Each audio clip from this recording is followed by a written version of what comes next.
यरूशलेम यानी वो शहर जिसे यहूदी, मसीही और मुसलमान मुकद्दस ज़मीन के तौर पर जानते हैं, लेकिन ये बात शायद बहुत कम लोग जानते हैं कि इस कदीम शहर के एक इलाके का ताल्लुक इंडिया से है। ये दरअसल एक सराय है। सूफी बुजुर्ग बाबा फरीद ने तकरीबन 800 बरस कबल उसी सराय में क़याम किया था। उस सराय के एक छोटे से कमरे में वो इबादत किया करते थे। गुज़िश्ता 100 बरस से उस सराय की देखभाल इंडिया का एक ख़ानदान कर रहा है। उस ख़ानदान के बुजुर्गों का ताल्लुक इंडियन रियासत उत्तर प्रदेश के सहारनपुर शहर से था। 800 बरस से भी ज़्यादा पहले सुल्तान सलाहुद्दीन अयूबी ने उस शहर पर कब्ज़ा कर लिया था। उससे पहले उस शहर पर मसीहियों की हुकूमत थी। सलाहुद्दीन अयूबी ने उस शहर को इस्लामी माहौल देने के लिए सूफियों और दरवेशों को उस शहर में आकर बसने की दावत दी थी। यहाँ आने वाले सूफियों में से एक बाबा फरीद भी थे।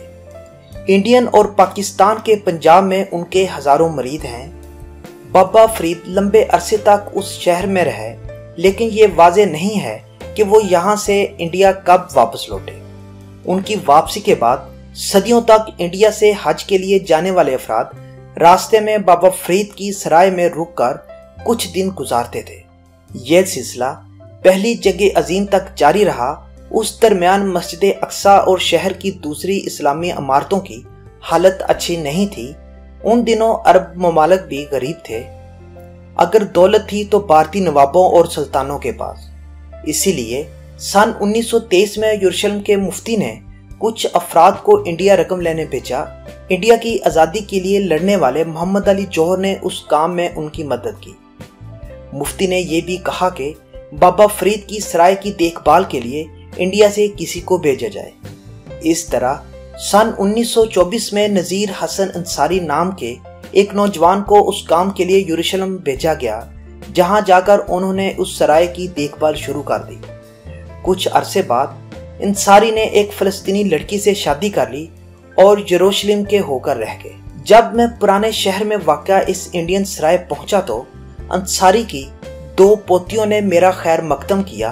दोनों बहनें, उनके शोहर और उनके बच्चे अभी भी उसी सराय के अंदर रहते हैं। सराय में दाखिल होने के लिए एक बड़ा फाटक है। दाखिल होने के तकरीबन 100 कदम चलने के बाद एक लोहे का गेट आता है जिस पर ताला लगा था। दोनों बहनों ने ताला खोला और मुझे अंदर आने की दावत दी। अंदर एक बड़ा अहाता है जिसकी दाहिनी तरफ एक पुरानी मस्जिद है। बाईं तरफ एक कमरा था जिसमें इंडिया से आने वाली बड़ी हस्तियों की तस्वीर लगी हुई थी। अंसारी खानदान ने सराय से मुतल्लिक नायाब अशिया एक कमरे में सजा रखी हैं। उनमें पहली जंग अजीम में यरूशलेम में तैनात इंडियन फौजियों की तस्वीर भी है। कदीम यरूशलेम की इमारत की तस्वीर हैं। उनके अलावा नज़ीर अंसारी के जवानी के दिनों की तस्वीर भी है। उनका इंतकाल उसी सराय में सन 1951 में हुआ था। अब उनके साहबजादे यानी इन दोनों खवातीन के वालिद उस सराय की देखभाल करते हैं। उनकी उम्र 80 बरस से ज़्यादा हो चुकी है।